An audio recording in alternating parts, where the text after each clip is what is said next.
amigos, bom dia! Mais uma vez, gratos por estarmos iniciando mais o Evangelho de Jesus, mais um Evangelho junto com o estudo, um pequeno estudo modesto, mas muito importante para todos nós, porque os detalhes a gente vai aprendendo, a gente vai cada vez tendo mais vontade de estudar, e quando nós depararmos com situações que nós não tínhamos conhecimento, agora tem um pouquinho de conhecimento, então já vai ser mais fácil para superar muitas coisas em nossas vidas, muitas mesmo. Que sejam todos bem-vindos e que vamos agradecer a Deus, nosso Pai, a Jesus, nosso querido irmão, sempre também a nosso anjo guardião, espíritos amigos e protetores, para que possamos ter um evangelho calmo, tranquilo, um bom estudo e posteriormente um dia repleto de paz, de amor, de luz, de realizações nos dois campos. Gente, então, vamos dar continuidade ao nosso evangelho. Capítulo 5, Bem-aventurados os aflitos. Bem-aventurados os aflitos, falando hoje das causas anteriores das aflições.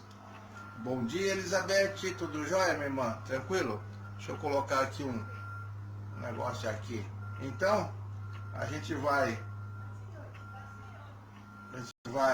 aqui, uma missão aqui, pronto, missão, estamos aqui.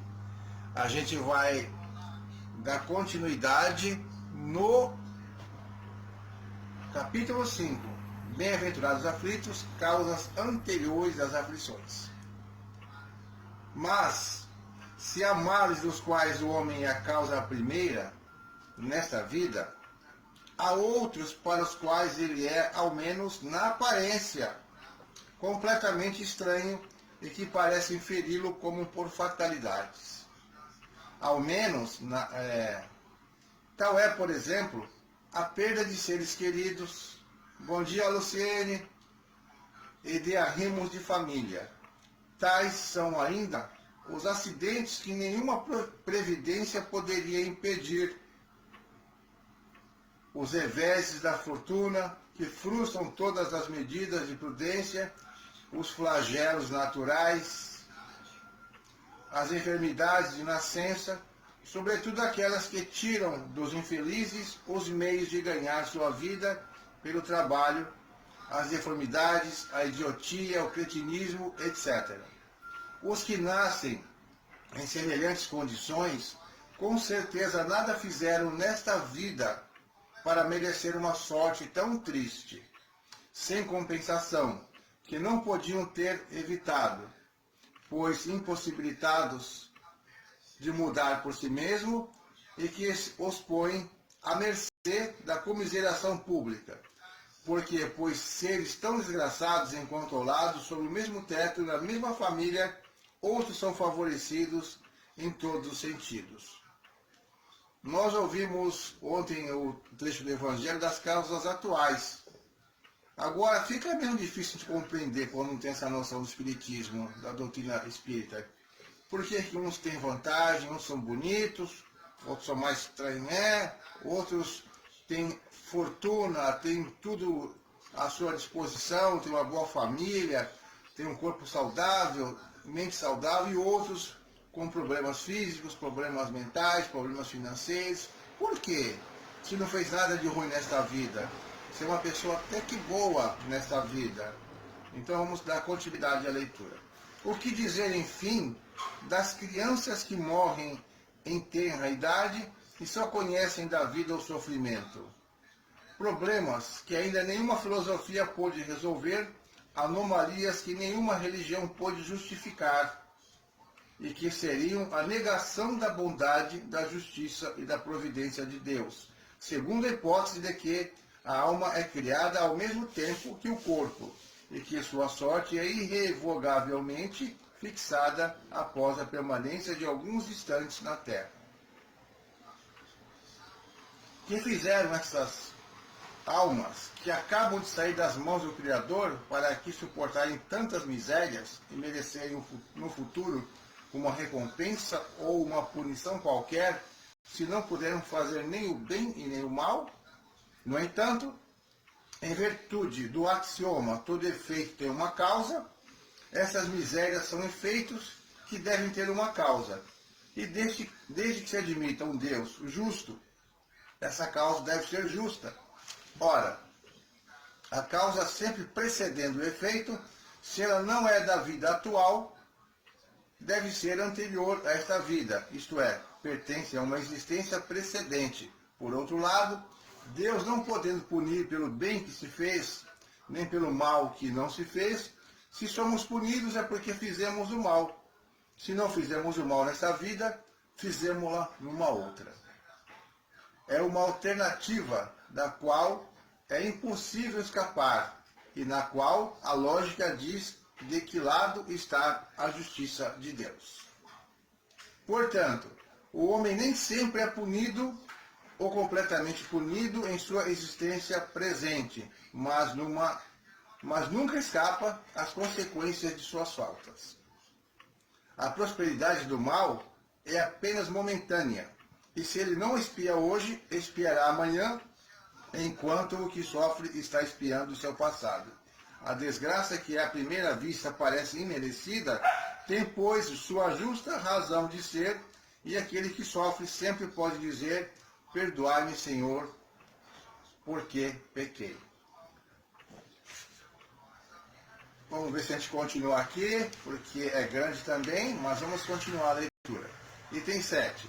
Os sofrimentos devidos às causas anteriores muitas vezes são como as faltas atuais, a consequência natural da falta cometida, isto é, por uma rigorosa justiça distributiva, o homem sofre o que fez os outros sofrerem.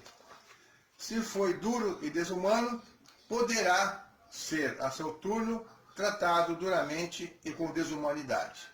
Se foi orgulhoso, poderá nascer em uma condição humilhante. Se foi avarento, egoísta, ou se fez um mau uso de sua fortuna, poderá ser privado do necessário. Se foi mau filho, poderá sofrer com seus filhos, etc. Assim se explicam, pela pluralidade de existências e pela destinação da Terra, enquanto o mundo expiatório, as anomalias expostas na Terra pela distribuição de felicidade e infelicidade, entre bons e maus. Essa anomalia aparente não existe senão quando se toma por ponto de vista apenas a vida presente, mas elevando-se o pensamento até abranger uma série de existências, ver-se-á que cada um recebe o que merece, sem prejuízo do que lhe cabe no mundo dos espíritos, e que a justiça de Deus nunca falha. Esse ditado antigo, né? A justiça de Deus nunca falha. Até mesmo as pessoas que não acreditam em Deus falavam isso, né? A justiça de Deus nunca falha. Minha mãe já falava isso. E não era espírita, mas tinha já a sua bagagem já como espírito. O homem não deve esquecer-se de que está no mundo inferior, no qual só é mantido por suas imperfeições. A cada vicissitude, deve lembrar-se que, se pertencesse ao mundo mais avançado, isso não aconteceria, e que depende dele não retornar a este mundo, trabalhando para seu aprimoramento. As tribulações da vida podem ser impostas a espíritos endurecidos, ou muito ignorantes para fazer uma escolha com conhecimento de causa, mas são livremente escolhidas e aceitas por espíritos arrependidos que querem reparar o mal que fizeram e tentar fazer o melhor. Tal ocorre aquele que, tendo cumprido mal a sua tarefa, pede para recomeçá-la, a fim de não perder o benefício de seu trabalho. Portanto, essas tribulações são, ao mesmo tempo, expiações do passado, que elas punem, e provas para o futuro, que elas preparam. Rendamos graças a Deus que, em sua bondade, concede ao homem o direito de reparação e não o considera irrevogavelmente por uma primeira falta. Nós, quando temos condições, nós escolhemos o tipo de prova que vamos passar. Na maioria das vezes, a gente tem essa noção. Mas muitos irmãos não conseguem fazer as escolhas porque ainda são mais rebeldes, mais endurecidos, às vezes nem querem voltar para a Terra, não querem encarnar mais. E aí eles são colocados naquela famosa encarnação compulsória, onde seu mentor e amigos espirituais escolhem o tipo de provas que ele vai passar, ou o tipo de expiação que ele vai passar. Ele nasce e fala assim: eu não pedi para nascer, que vida chata, eu sofro demais, eu quero morrer. Então, com certeza, esses espíritos revoltados vieram reencarnar por necessidade, não por opção. Agora, quando já tem mais, como fala aqui, o espírito já está arrependido, já tem um pouco mais de noção, ele ajuda a escolher suas provas e concorda. Portanto, não temos que reclamar para ninguém, a não ser para nós mesmos. No entanto, não se deve crer que todo sofrimento suportado aqui seja necessariamente um indício de uma determinada falta. Muitas vezes são simples provas escolhidas pelo Espírito para acabar sua depuração e apressar seu adiantamento. Assim, a expiação sempre serve de prova, mas a prova nem sempre é uma expiação. Mas provas ou expiações são sempre sinais de uma relativa inferioridade, porque o que é perfeito não tem necessidade de ser provado. Um espírito pode, pois, ter adquirido um certo grau de elevação, mas ainda querendo avançar, solicita uma missão, uma tarefa a cumprir, da qual, se sair vitorioso, será tanto melhor recompensado quanto mais penosa tiver sido a luta. Tais são, mais especificamente, as pessoas de tendências naturalmente boas, de alma elevada, sentimentos nobres, inatos, que parecem não ter trazido nada de mal de sua existência precedente e que superam com resignação cristã as maiores dores, pedindo a Deus para suportá-las sem reclamar. Pode-se, ao contrário, considerar como expiações as aflições que provocam reclamações e levam o homem à revolta contra Deus. Sem dúvida, o sofrimento que não provoca murmúrios pode ser uma expiação, mas é um indício de que foi escolhida antes voluntariamente que por imposição. E a prova de uma forte resolução, o que constitui um sinal de progresso. Vamos terminar o Evangelho hoje. O estudo vai ficar para amanhã, porque já estamos com 9 horas e 13 minutos. Item 10 para terminar o item de causas anteriores. Os espíritos não podem aspirar à felicidade perfeita senão quando são puros. Qualquer mácula lhes interdita a entrada nos mundos felizes, assim como os passageiros de um avião atingidos pela peste, aos quais a entrada de uma cidade fica interditada até que estejam purificados.